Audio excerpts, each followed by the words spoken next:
How to be a smart financial woman. And the reason I'm focusing on women is because women are more vulnerable. And just to ask a few questions: who get pregnant for 9 months? A woman. Who goes on maternity leave? A woman. Who puts her life on hold while the baby gets to a certain age before they can go back to work? A woman.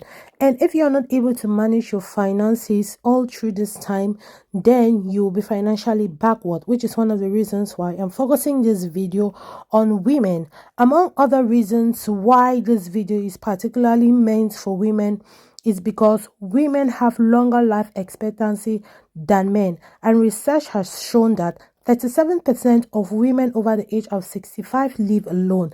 This can be due to their husbands passing by, or due to the fact that they didn't get married, or one reason or the other. That's why we as women, we have to be financially ready if times like this meet us. So I'm going to be discussing few steps to getting financial independence as women. Step number one means you have to determine what you want to do.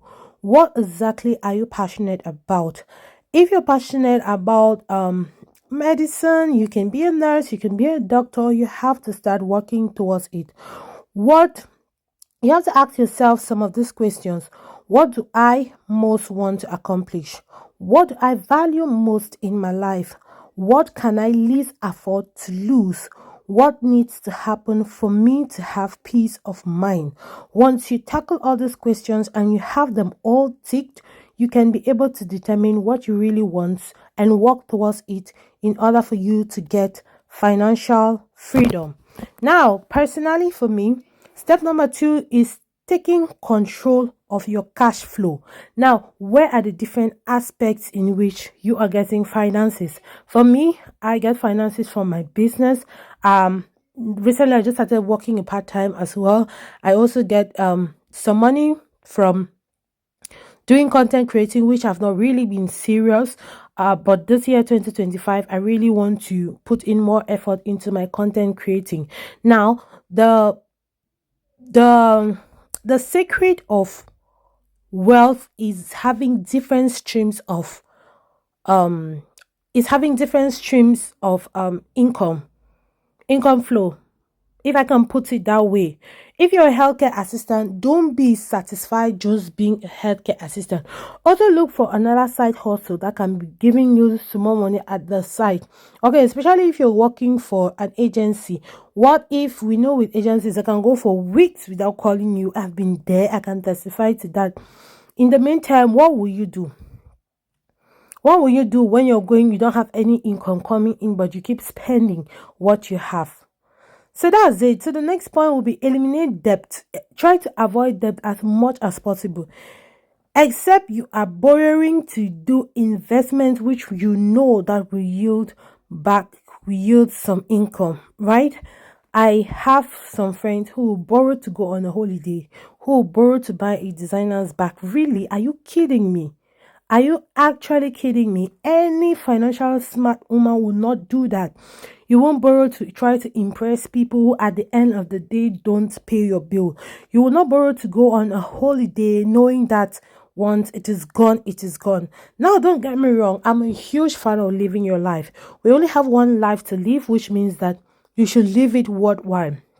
I was with somebody who, for the longest time possible, this person would like to just be saving money, knowing that, oh, I have 100,000 in the bank and I have 200,000 in the bank, but you literally don't live life. You live like a slave. You walk like an elephant and then live your life like an ant because you don't want to spend the money, right? You only have one life, you have to spend. That's why, as a financial smart woman, you need to create a balance. Now, you need to take care of yourself, you need to live life, you need to enjoy yourself, but at the same time, you need to have a certain level of savings in such a way, if anything is happening, you have enough backup to to face that situation, right? This is me actually getting into the next point, which is earn, save, and invest.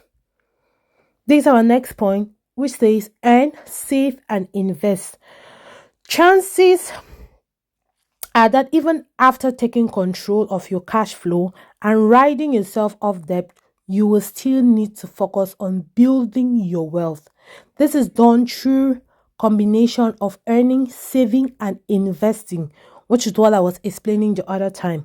You're earning, you're earning through your different streams of income. It can be like an online business, it can be by you being a content creator. There's so many ways of earning different streams of income, right? Once you're earning, you're saving some of it, and then you're putting back some of it into your craft.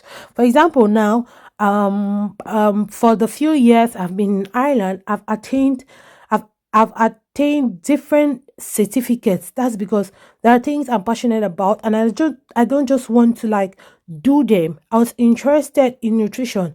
I went on and I did a course for a year. I got a certificate. I was interested in beauty. I went on and did a course. I got a certificate. In fact, I've gotten about 4 certificates since being in Ireland. I'm not just saying things I don't do. I'm still a work in progress. So, as a financial smart woman, you need to earn, you need to save, and you need to invest while living your life.